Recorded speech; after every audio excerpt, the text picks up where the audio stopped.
కార్తీక దీపకాంతుల వేడుక సకల పాపహరణకు వేదిక భక్తి టీవీ కోటి దీపోత్సవం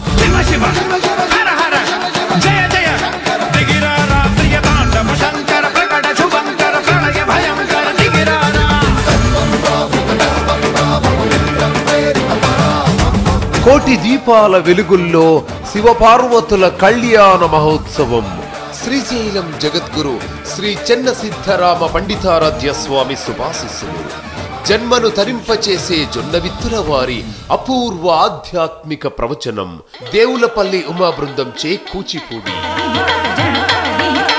మరెన్నో కమనీయ రమణీయ కార్యక్రమాల సమ్మేళనం భక్తి టీవీ కోటి దీపోత్సవం నేటి సాయంత్రం 5:30 నుండి హైదరాబాద్ ఎన్టీఆర్ స్టేడియంలో అందరూ ఆహ్వానితులే. రండి, తరలి రండి, దీపాలు వెలిగిద్దాం, కోటి జన్మల పుణ్యం పొందుదాం.